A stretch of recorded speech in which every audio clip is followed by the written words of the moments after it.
Hi, my name is Nicole Hall, and I currently work for the Idaho State Department of Education. I am a teacher, and I used to teach at the middle school level, and I taught math. But currently I've been working with the Boise Police Department and the organization Idaho Human Trafficking Awareness in developing training for Idaho teachers on human trafficking. But we also felt that it was necessary to do a student-level training in order for you, the student, to know how to protect yourself and your friends against the recruitment methods of a human trafficker. Human trafficking, defined in its simplest form, is the trade in humans, and most commonly for the purpose of sexual slavery or forced labor. Because human trafficking or slavery is more readily associated with the past and international cases, it's really hard to fathom that there is the existence of modern-day slavery, especially in the United States and then moreover in Idaho. But it does exist, and there are local occurrences. They do affect our youth, and they are increasing. In Idaho and across the U.S., many traffickers are actually a victim's family member. So as I said earlier, due to this growing epidemic, it's really imperative that we develop this training not only for teachers, but for you, the student. So we're going to start with some opening questions just to get you thinking about the topic and to see what you know. So if you're doing this in a classroom, you can go ahead and pause at this time and go over these questions. What is slavery? Do slaves get paid for their work? Does a slave have an opportunity to earn his or her freedom? Does slavery exist today? And if so, what have you heard about current day slavery? Any examples? And where does it happen and how? So if your teacher would like, she can stop the recording now, and you can, either as a whole group or in partners or in small groups, go over these questions and get some answers just to get you thinking about really what slavery is and how it ties to human trafficking.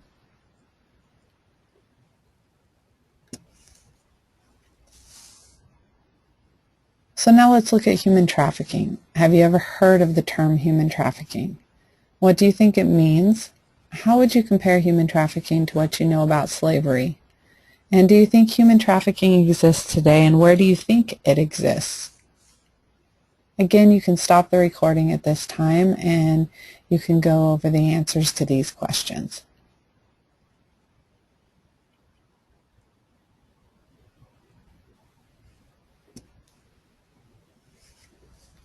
Now that we've started your thinking on what human trafficking is, I'm going to go ahead and go into the objectives of what this training is and what we hope this training will provide.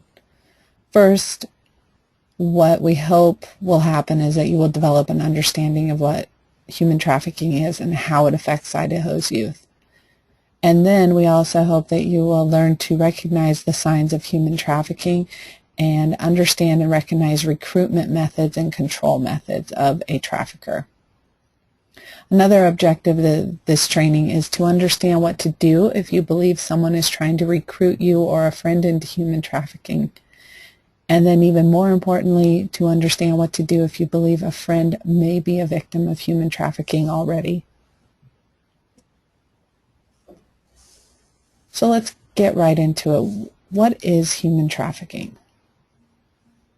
Well, human trafficking occurs when a person is forced or coerced into a commercial sex act or physical labor.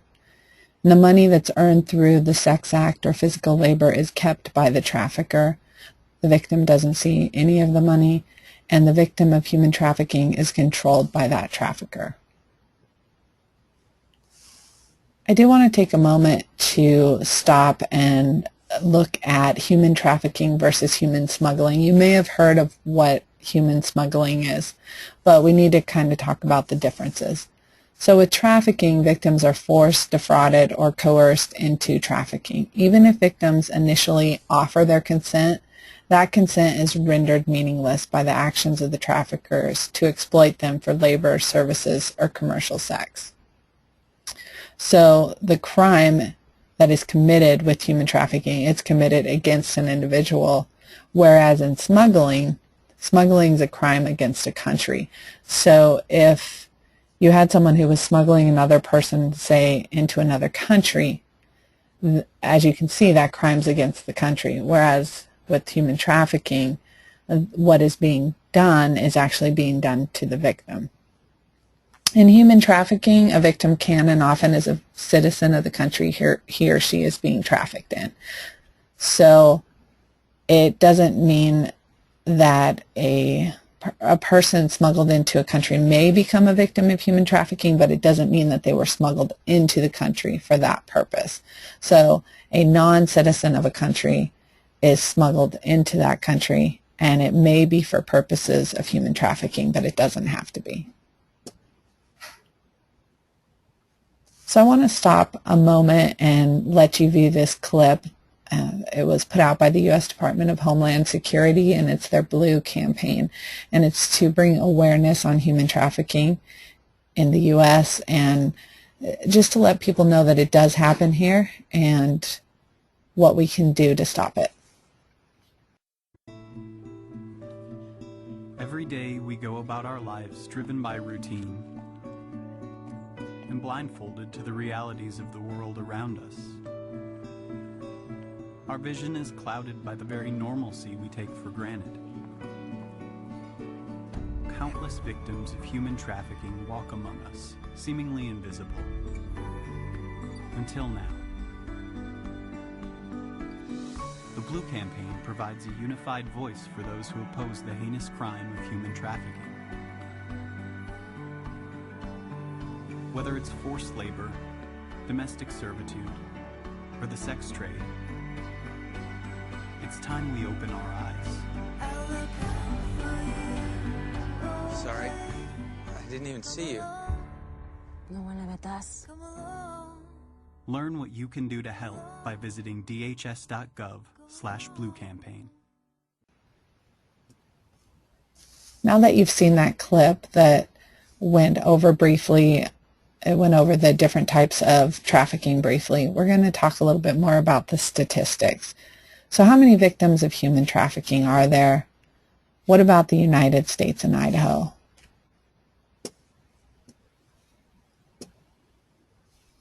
So it's estimated around the world that there's approximately 12 to 27 million slaves.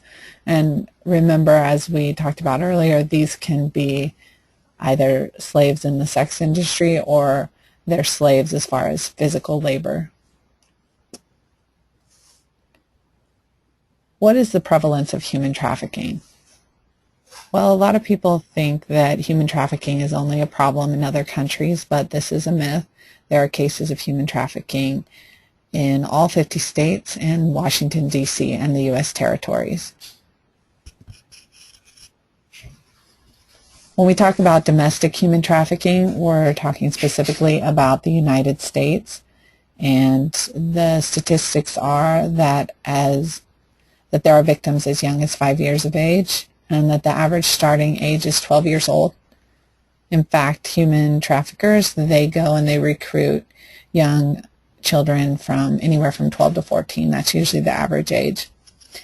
It's estimated that as many as 300,000 youth are being trafficked in the U.S., and the FBI estimates at least 100,000 minors. So we're talking very young children are being used and trafficked in the United States. So there's the question about what's the prevalence in Idaho?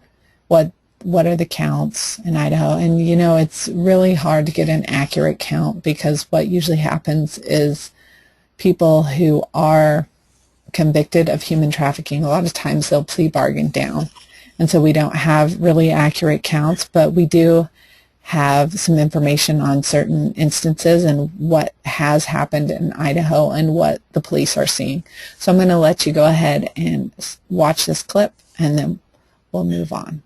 2 arrests at Boise hotels last year opened up a new way of thinking for Boise PD. The face of prostitution has changed, and law enforcement has had to change as well. Police say it's just the tip of an iceberg of a growing problem, human trafficking. Jay Bates has this On Your Side investigation. It does happen in Boise. It happens right under our noses. Last summer, Marcus Griffin was arrested after a disturbance at a Boise hotel for managing prostitutes. His case eventually fell through, but was just the tip of the iceberg. Derek Hicklin and Gypsy Akers were arrested in November, and this time, Boise police charge Hicklin and Akers with human trafficking. That marks a shift in how Boise police are attacking a growing problem. It's a larger problem than the public sees. It exists. It has been ongoing. It's just one of those things that, because it's under the radar, we haven't taken notice until recently. The scope of the issue showed when Griffin turned up again, this time arrested in San Diego for racketeering and conspiracy. Police there say Griffin is part of a gang that runs prostitution rings in 23 states, including Idaho, and actually tattooed victims with a barcode who were passed from gang member to gang member. We're seeing gang members moving more towards human trafficking, towards prostitution, as a means of making money. They feel that there is a high reward of selling a human being for sex and a low risk of getting caught. So now Boise police are looking at the women involved in prostitution as the victims instead of the suspects. Our goal then changes. Our goal is now to extract the victim from that lifestyle, provide them the support, the short-term care and the long-term support that they need to get back up on their feet. And here, police are getting some help. Human trafficking is a big issue in the Treasure Valley and in all of Idaho. It's a relatively new issue. Organizations like the KIVI movement and Idaho Human Trafficking Awareness are working with police to educate the public on the problem and help the women and children involved. A lot of the children who enter into the trafficking situation, domestic minor sex trafficking situations, can be from runaways or from foster homes also, but not necessarily. They can be well educated, kids in college. Both of these women are law enforcement's front line to prevent the problem from growing.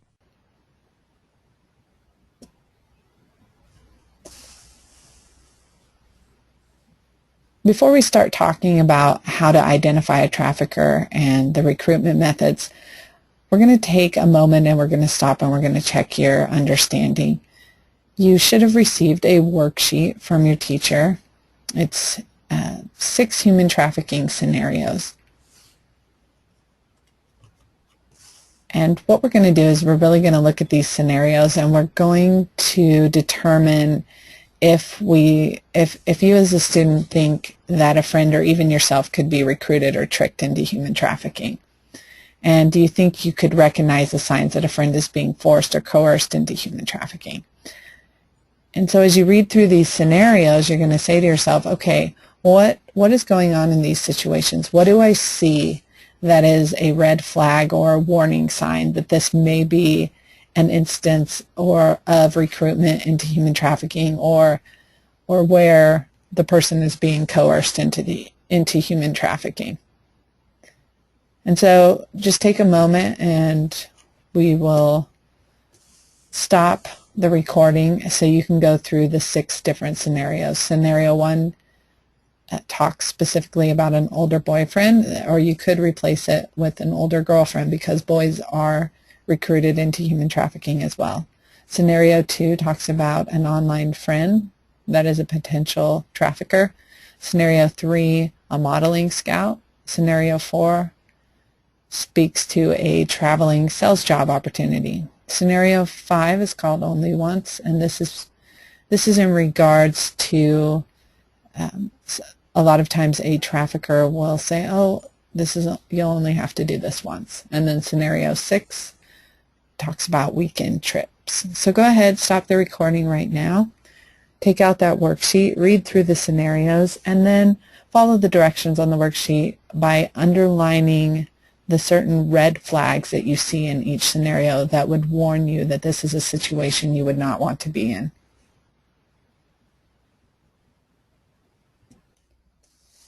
Now that you've went through each scenario and you've underlined either as a whole group or perhaps your teacher had you in partners or as a small group, you've underlined those red flag indicators. We're going to get into the training and we'll revisit that worksheet again later and see if perhaps we missed any indicators. So now we're going to start into the training, and we're going to talk about the different types of trafficking and what are the types of trafficking which occur in Idaho.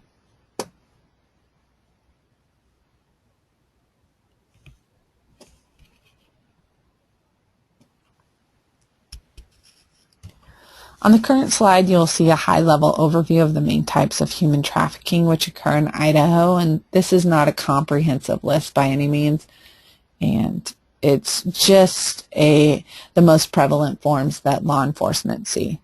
So there are both sex and labor trafficking which occur in Idaho. Sex trafficking in Idaho most often occurs in one of the 3 instances indicated on the current slide.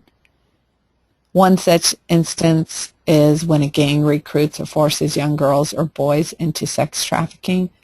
More and more often what the police are seeing is that gangs are being created with the main source of income coming from sex trafficking youth instead of the sale of drugs. And this is because with sex trafficking, the product can be sold again and again. Online exploitation of Idaho's youth does occur both in the sense of recruitment and trafficking or the sale of youth for sex over the internet, and we'll talk more about that later. Another instance is the occurrence of youth being moved around the state from hotel to hotel, and they're sold repetitively, and the youth can be from out of state or from within the state of Idaho. Labor trafficking in Idaho is seen both in the agricultural and service industries, say like restaurants and hotels. In Idaho, you may have friends whose parents are performing forced labor in the farming industry. You may see that. Or even as a cleaning crew in hotels or motels. And this happens primarily because farmers or motel owners will often subcontract out the work to a business that smuggles people into the country and then forces them into labor trafficking. So the victims of labor trafficking are often not paid. Instead, the trafficker will tell them that they need to work to pay off the debt for smuggling them into the country. The traffickers make it so the victim can never pay off the debt. The victim's basic needs of food and shelter are met at a minimum. Sales crews is another example where youth are recruited to travel around the U.S. in vans selling inexpensive items in store parking lots. The sales crews usually stay 1 or 2 nights in any given area before moving on. The youth are recruited and they're promised that the travel and that they'll have a lot of travel and that'll be fun, and that the job training while they travel and sell items can be used for their resume. And really, of course, this isn't true, and their basic needs of food and shelter are met at a bare minimum. What I want you to do is keep in mind that a family member is often the trafficker, as we spoke of earlier, and they can be the trafficker in any of these given situations that you see on the slide that we just covered. Now that we've talked about the types of trafficking in Idaho, let's talk a little bit about victim identification. Who are the victims, and what is it that the trafficker looks for when they're trying to find someone to victimize?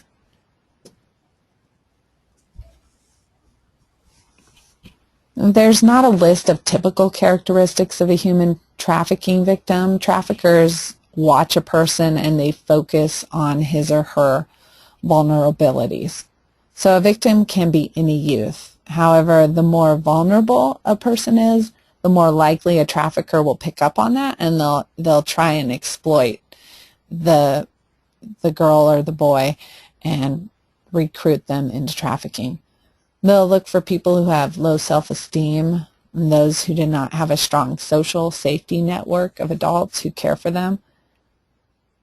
Kids who are homeless or runaways, they are more vulnerable.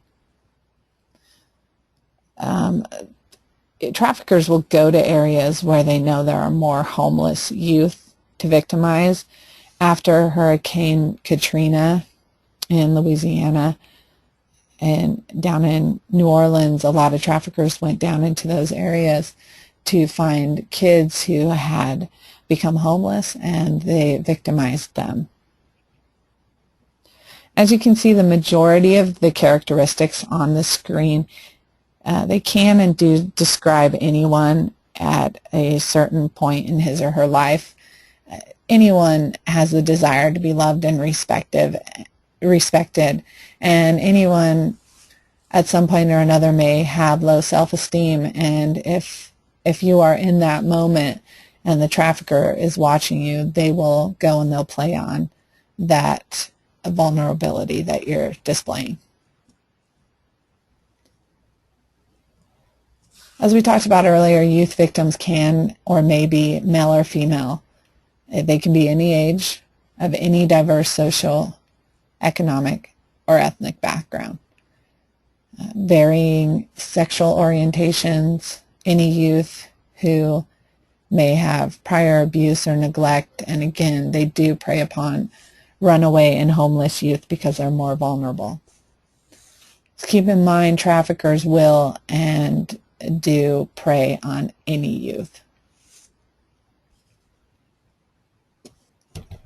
So if it's hard to identify the victim of a trafficker because they'll prey on anyone, what about the trafficker themselves? Who are they? If we know who they are, will it be easier to identify? Well, like the victim, traffickers can be pretty much anyone. They can be a U.S. citizen, male or female, an adult, or sometimes even someone that is closer to your age. There's something called secondary enforcers, and these tend to be people who have been prior victims of human trafficking. And what will happen as they get older, the trafficker will use them to go and recruit more victims. So really, any individual looking to profit from exploiting youth can be a trafficker, and so it's very hard sometimes to identify them. As far as the relationship to a victim, a trafficker may be a stranger to the victim of human trafficking. However, the trafficker is often a family member of the victim or even a friend. Often you will see a trafficker start out by leading the victim to believe that he or she cares for the victim by becoming an intimate partner of the victim, and this is in order to gain control.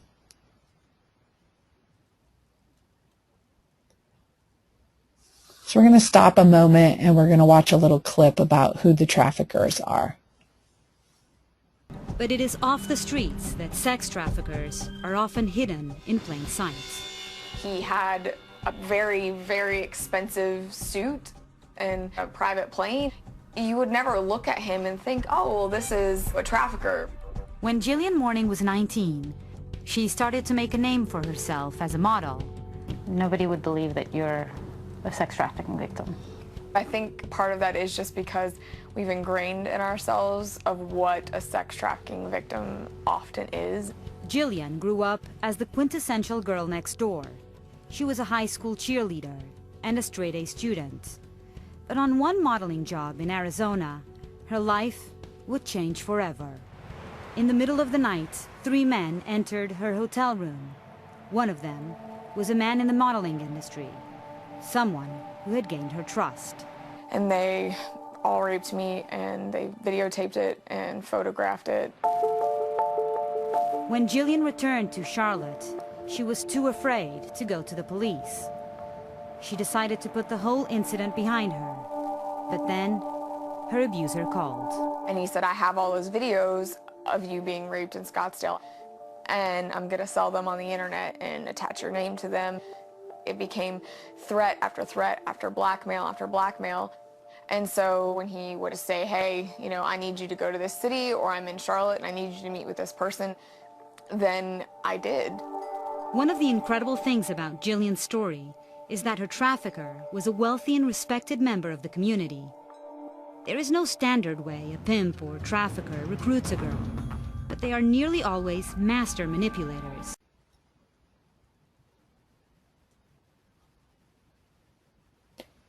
The previous clip really made it clear that sometimes it's hard to know who a trafficker is just upon first meeting them. So something important to know is actually the recruitment methods of a trafficker. And so we're going to talk about that next, about what the recruitment methods are and how a trafficker will control their victims. And then we're also going to talk about why it's hard for a victim to ask for help or leave a situation.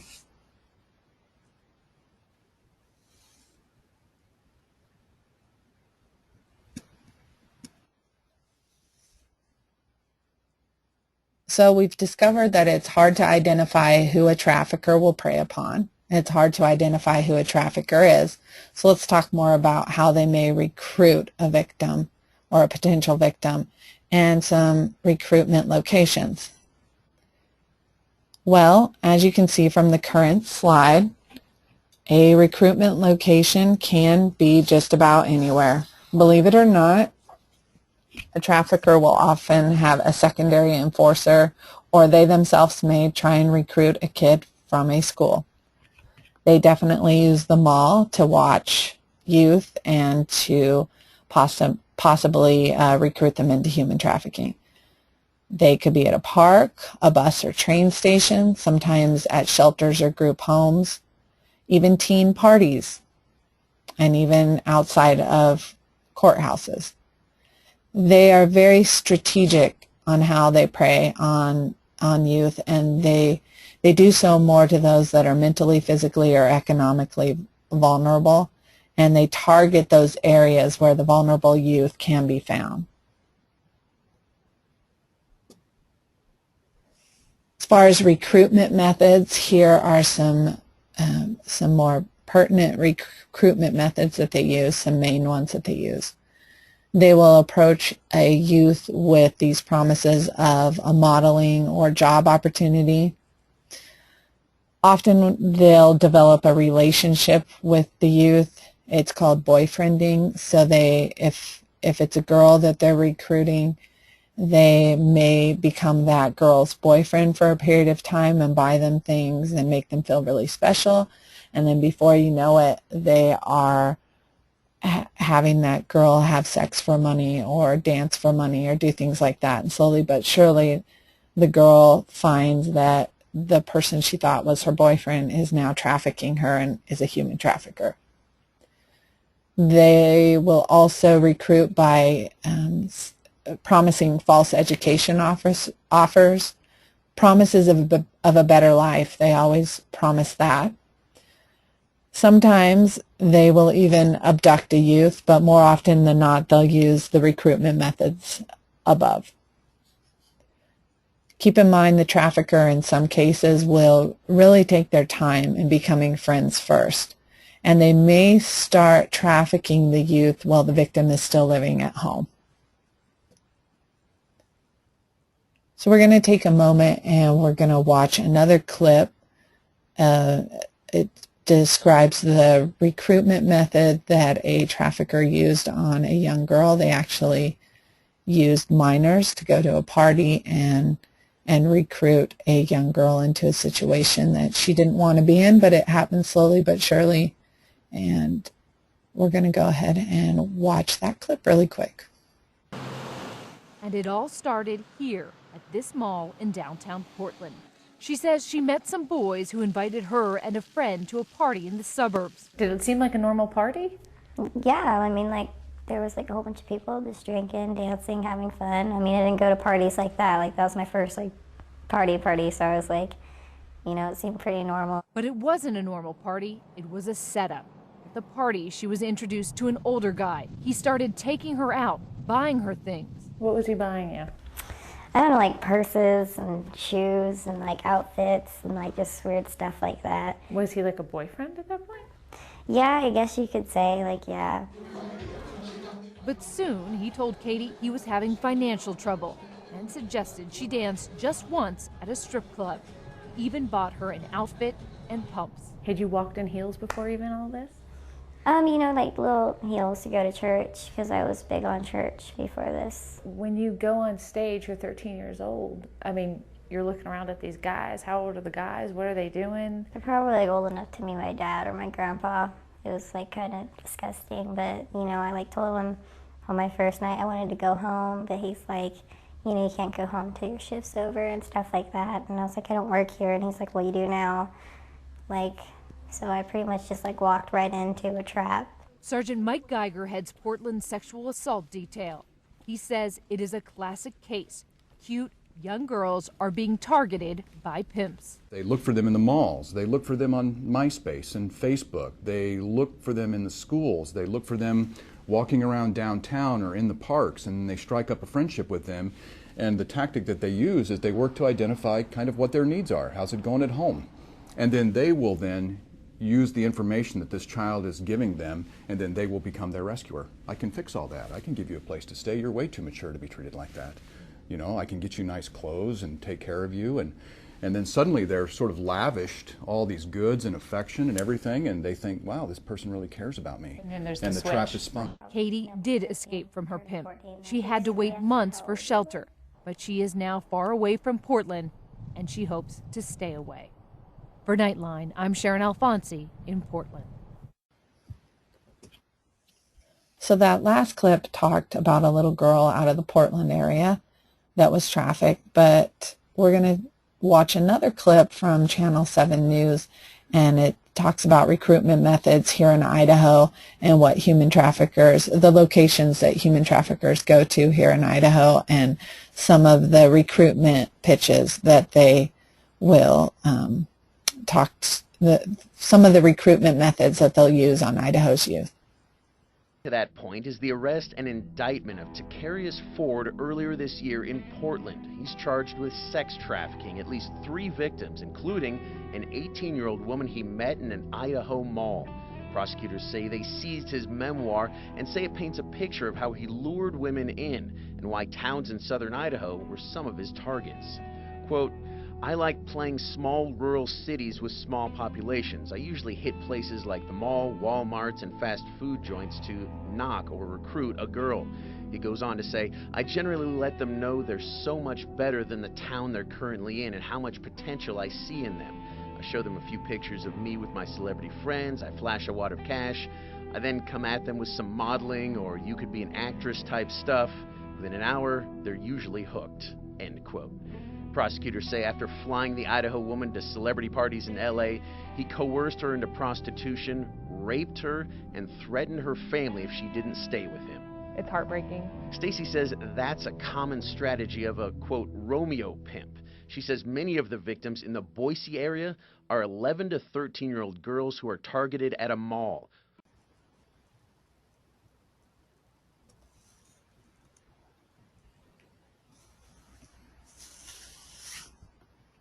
So we talked a little bit about boyfriending, and you could see from the first clip from the little girl in Portland who was recruited that boyfriending was used.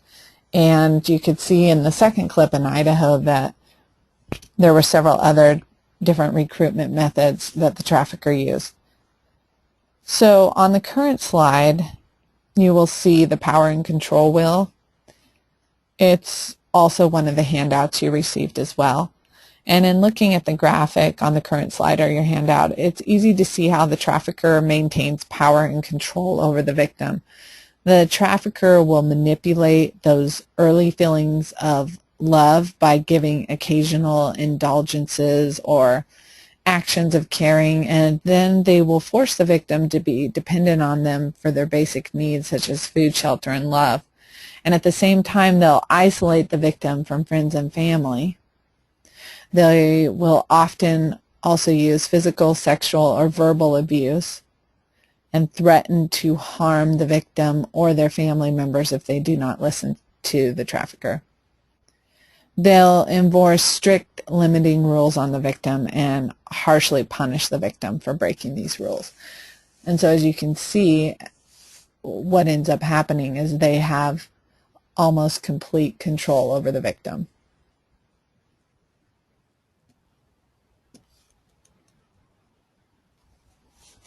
With the victim physically and or psychologically controlled by the trafficker, and the use of recruitment methods of false promises and romancing causing the victim to be in allegiance with the trafficker, it can be somewhat difficult to identify who is a victim. Victims are trained by the trafficker to tell lies and false stories to law enforcement. They're trained to distrust service providers, and they're often frequently moved from place to place, and with the ease of obtaining false identification, victims are even harder to identify.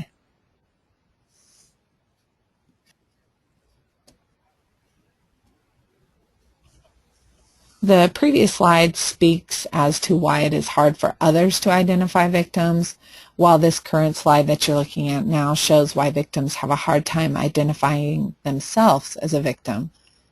Even though it appears that a victim may have many opportunities to leave a trafficking situation, the tactics that traffickers use to break a victim, as seen on the power and control wheel that we just looked at a few slides back, it really makes it so that a victim feels that they are unable to ask for help, or they may not even know that they can ask for help. Overall, a victim has a hard time even self-identifying that he or she is a victim. Over time, a victim will normalize the sex for survival purposes, and so they can get through the abuse. Often the victim will bond with the trafficker, and once the trafficker has control over the victim through extreme abusive measures, the victim begins doubting themselves, and they will begin to believe the trafficker when he or she says they are the only person who cares for the victim. They have a hard time self-identifying because they feel like no one will understand what they're going through. And with juvenile arrests for prostitution and being treated like a criminal, the victim will begin blaming themselves over time. They'll have feelings of shame, hopelessness, and then they'll just finally say, okay, this is the life I'm in, and they'll accept it. And if the trafficker takes the victim's personal ID or documents, the victim is further lost. So now we're going to take a moment and watch a clip from Channel 7 KTVB that talks more about human trafficking here in Idaho. Sex trafficking. It is the fastest growing criminal industry in the world. It makes $32 billion a year for traffickers, and it is happening right here in southern Idaho. Our Justin Kaur talked to a survivor who was brave enough to share her story tonight only on 7. She explains how someone can be drawn into that world just like she was, and what this community can do to stop it. And I was a good kid in school. I grew up in a normal middle-class family. This is Rebecca Bender. She lives in Oregon. She's a mother of 4 and grew up in a middle-class family in a small town. I wouldn't have been considered an at-risk youth. But she was a victim of human trafficking, specifically sex trafficking, for 6 years. Unfortunately, Rebecca's story is all too common. I moved off to college, and I met a guy who was pretending to be my boyfriend. He dated me for about 6 months, and he ended up being a trafficker. Bender says that trafficker used 2 common tactics to victimize her, fast-tracking their relationship, then moving her away from her family and friends. It was hard to identify what was even going on. You kind of lived in this fog. Bender says her trafficker then used force, fraud, and coercion to keep her in that life. She tried to escape numerous times, but her trafficker would find her. She was beaten regularly, branded twice, her daughter was threatened, and she was sold to other traffickers. I, was brainwashed and threatened to keep my mouth shut, or I would, have an extreme amount of harm done to me or my child. There were times when I felt like there was no end, there was no way out. There was times I just wanted to die. Bender says trafficking is advertised online, so it's happening everywhere there's internet, including here in Boise, where she was once trafficked. I was flown once by a buyer to Boise, and we stayed at the Grove Hotel. Police say this is happening at every hotel in Boise.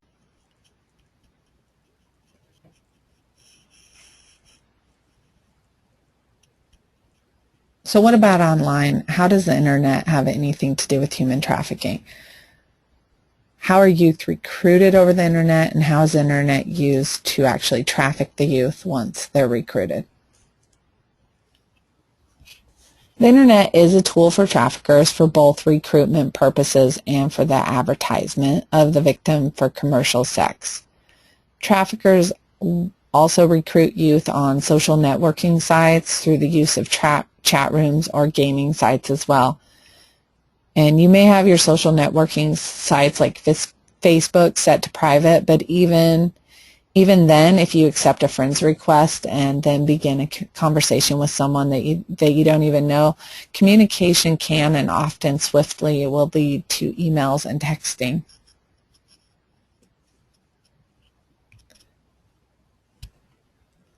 So who is the online predator? Well, if you're communicating with someone online, it's hard to tell if they are an online predator or a trafficker. What does the stereotypical online predator look like? You know, we often think, oh, it's someone who looks creepy. We all have this visual of what the stereotypical predator looks like, but in reality, any adult who tries to get a minor to meet offline for sex is an online predator. And so when you have that cute 20-something girl or guy who wants to get to know you better and maybe become your boyfriend or girlfriend, it's really hard sometimes for you to view that person as an online predator or a human trafficker, but it may be that they are. So you've probably heard this before. How do you recognize an online predator? Well, here are some typical characteristics. Usually they're male. They're honest about being adults. They will target both females and males. And they're usually clear about their intentions. And they usually are attracted by certain behavior.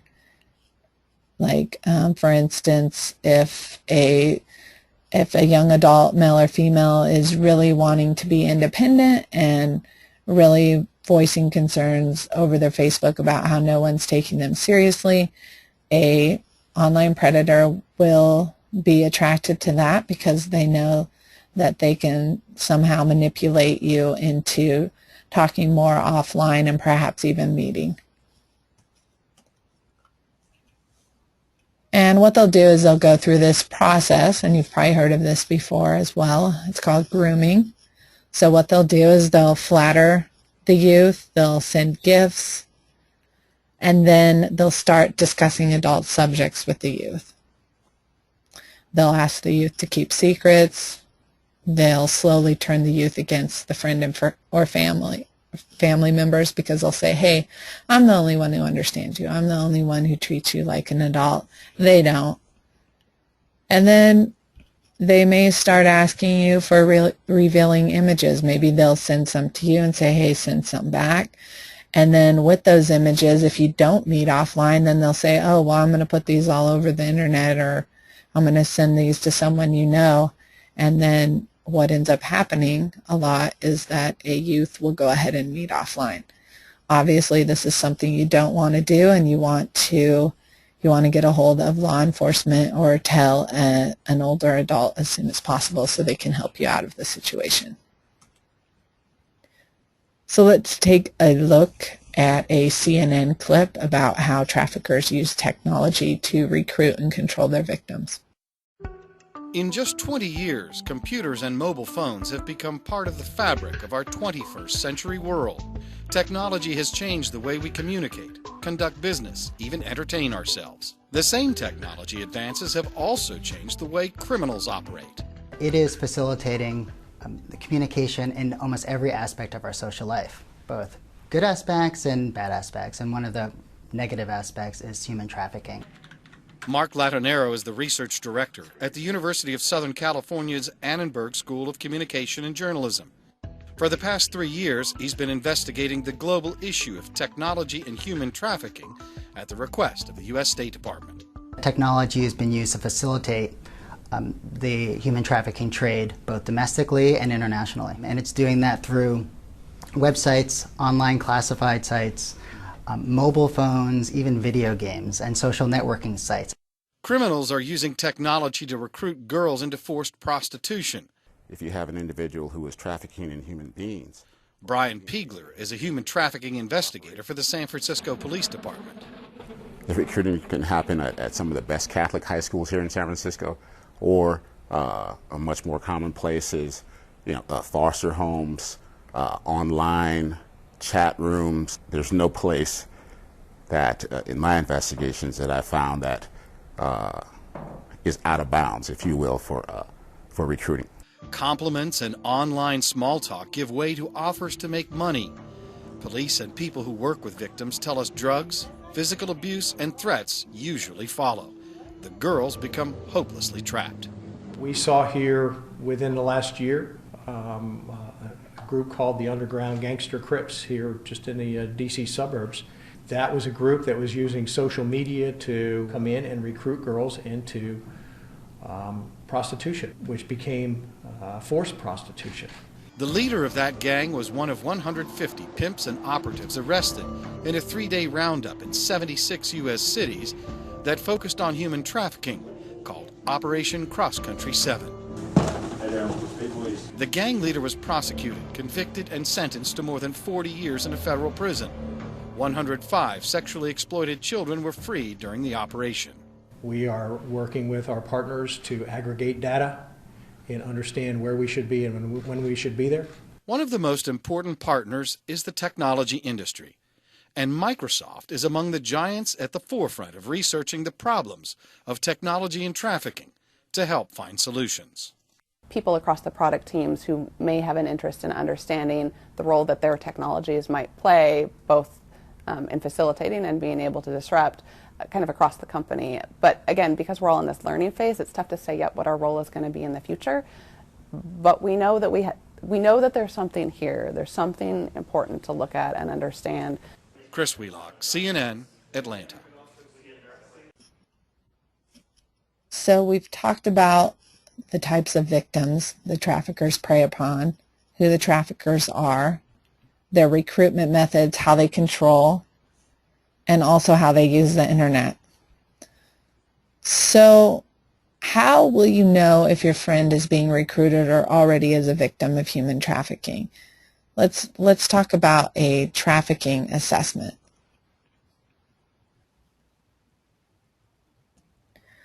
On the current slide, you'll see some general indicators, and your friend, if they are a victim of human trafficking, may show signs of show some of these signs. They may have coached or rehearsed responses to questions. Like if you ask them a question of what's going on or how they're feeling, you can tell it's not really their answer. It seems to be an answer that someone else has told them to give if asked the question. There may be signs of physical abuse or malnourishment or lack of health care. Your friend may all of a sudden lack control over his or her schedule, and maybe they don't have their ID anymore. Somebody took it from them. Your friend may exhibit bruises or other signs of physical trauma, withdrawn behavior, depression, anxiety, or fear. If you hear a friend making references to frequent travel to other cities, this may be an indicator. If your friend frequently runs away from home, this may be an indicator that a human trafficker may prey on them. Or if your friend all of a sudden has an inability to attend school on a regular basis and they really have no clear explanation of why this is, this may be an indicator.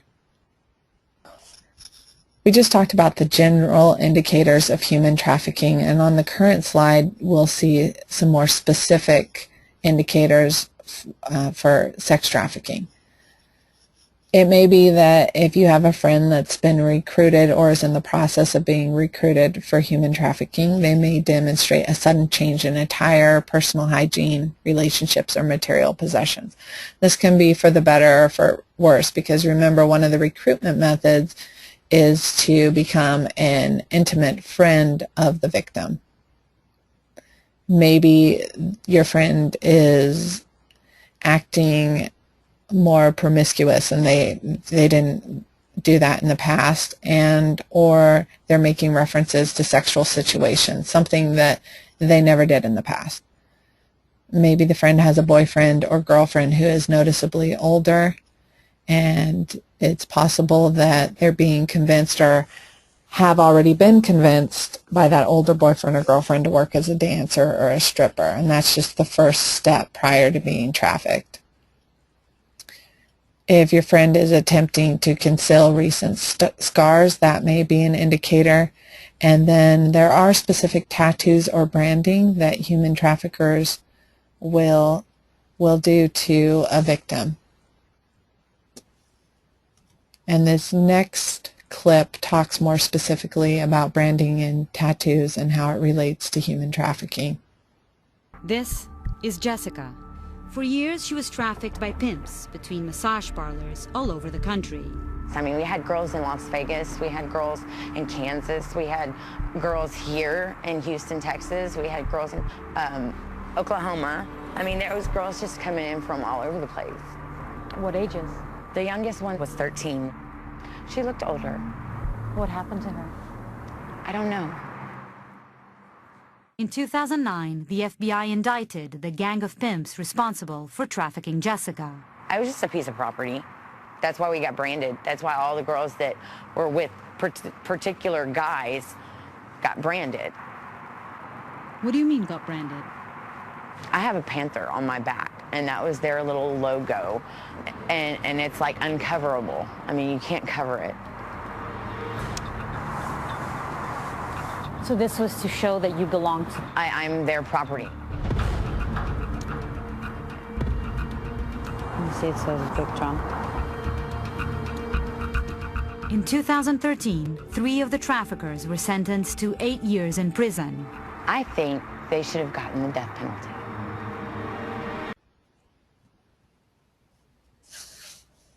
As for labor trafficking, we talked about the general indicators and additional indicators for sex trafficking. On the current slide are additional indicators for labor trafficking. You may have a friend who expresses a need to pay off a debt, and they're really worried about this, and they talk about it often. But then when you try to ask more questions, they really won't give you much to go on, and they express a concern for family members' safety if they share too much information for you. Because remember from an earlier slide when we talked about human trafficking versus human smuggling, perhaps your friend and their parents were smuggled into the country, and now they're having to complete physical labor to pay off that debt. And the friend or the parents may work long hours and receive little or no pay. And what you'll often see is an older youth will care for children not from his or her own family. Maybe they'll care for their younger siblings, but then also the younger children from other families. And this is because their parents are busy working to pay off the debt that they owe the trafficker.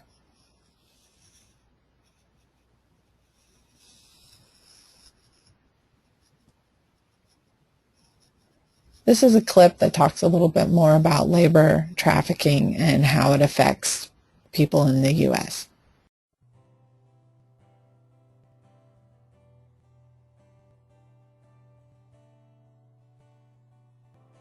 There are about 27 million modern-day slaves in the world. That's like saying 1 out of every 250 people is a slave.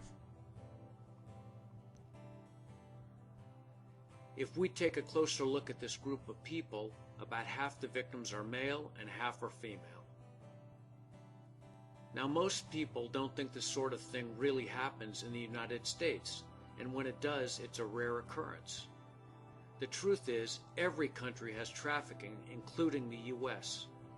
What's more, there are around 16,000 people trafficked into the U.S. every year. They can be undocumented workers, but what people don't realize is they can also be legal documented workers, people who are here on temporary work visas. So why don't we ever come face to face with the victims?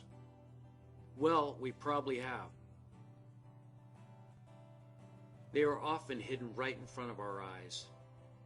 The housekeeper who makes your room sparkle, that nice pedicure you just got from the nail technician, the team of men who maintain your lawn, that good home-cooked meal that was prepared by the cook at your favorite restaurant, the construction workers who replaced your roof, your cube at work that has been cleaned by the office crew.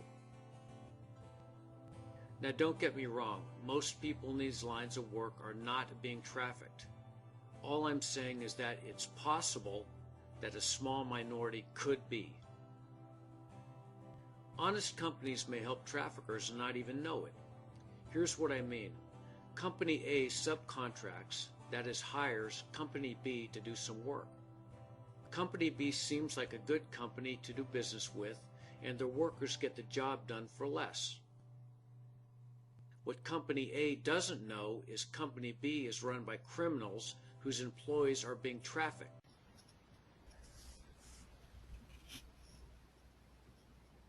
We've looked at victim identification, trafficker identification, recruitment and control methods of a trafficker, how the internet plays a part in human trafficking, and also the indicators that a person may be a victim of human trafficking. Since we went through all of that, we're going to revisit the 6 scenarios that we looked at the very beginning, and we're going to go back and determine if we've missed any indicators. And as you read through each scenario, circle any additional indicators you are now aware of based on the training we just went through. And then we're going to check our answers in the slides to follow. And your teacher may choose to stop the recording at this time, so you can work either individually in small groups or as a whole group and circle any additional indicators you are now aware of.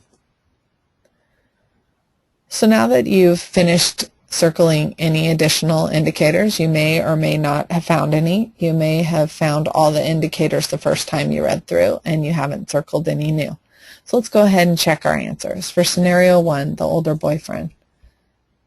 Well, the very first indicator is that there is an older boyfriend. Possibly it could be a girlfriend in a different situation, someone in their early 20s. Another indicator is that the boyfriend buys the girl in the scenario expensive items. They start a relationship only after a short amount of time, and there's a lot of travel out of state. Travel in general is an indicator that something's going on that might not be right. The girl starts spending less time with her friends, so all of a sudden she's being controlled. She has to ask the boyfriend for permission to hang out with friends. That's an indicator that something is going on, possibly human trafficking. And the girl all of a sudden is no longer allowed to hang out with friends. And again, there is now weekly travel.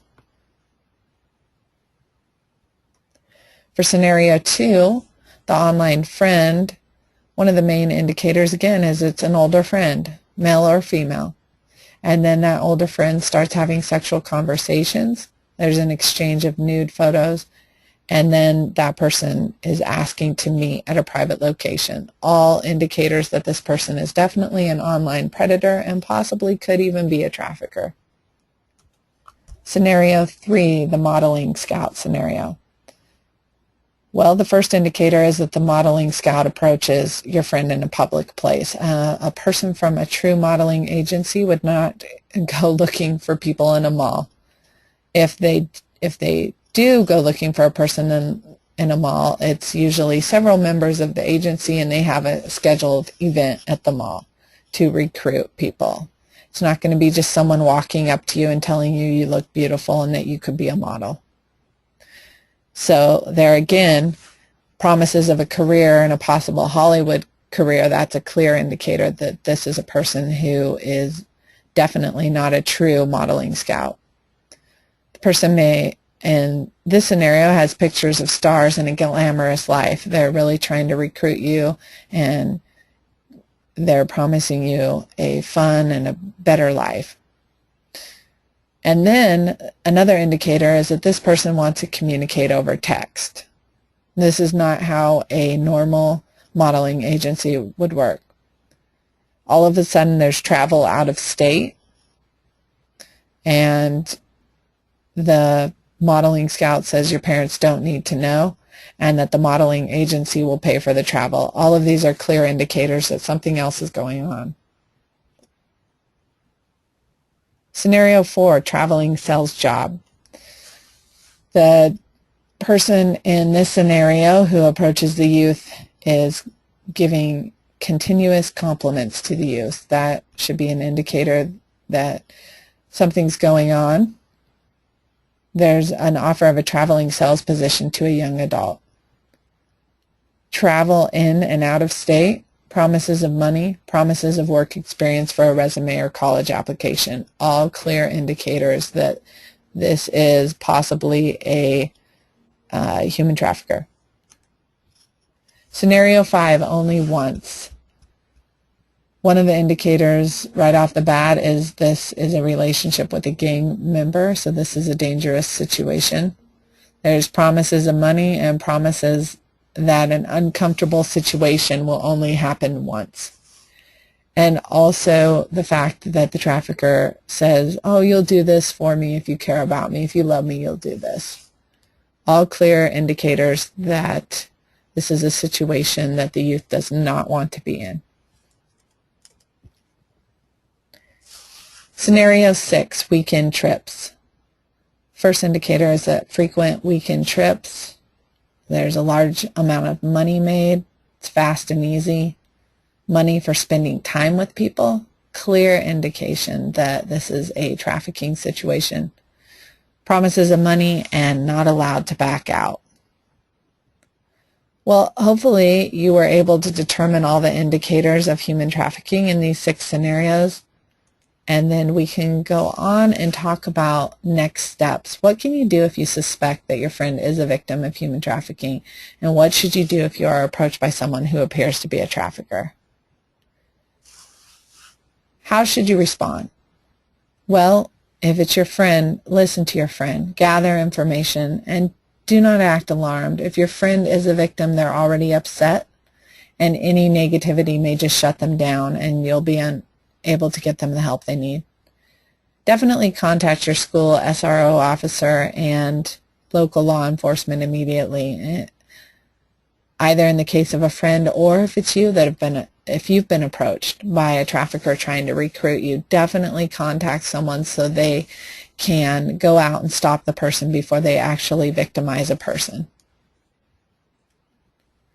Law enforcement, they really work hard to protect victims of human trafficking. Members of law enforcement are there to help you or your friend get out of a situation you do not want to be in. A person who is trafficked is a victim, and law enforcement understands that, and they're there to help you. They'll work hard to prosecute the trafficker and not the victim. Identifying and reporting human trafficking cases is important. So if yourself or someone you know is a victim, you can always reach out to the National Human Trafficking Resource Center and their hotline as well. If you're unsure of how to contact any local law enforcement, you can reach out to them and they'll point you in the right direction as well. You can also contact me if you would like. My contact information is on the screen, and I will make sure to get the right people in contact with you so you can get the help you need. Also, with the Boise Police Department, you can contact either Detective Tim Brady or Detective Mike Muralia. They both work with victims of human trafficking to get them the help they need and also to prosecute the trafficker.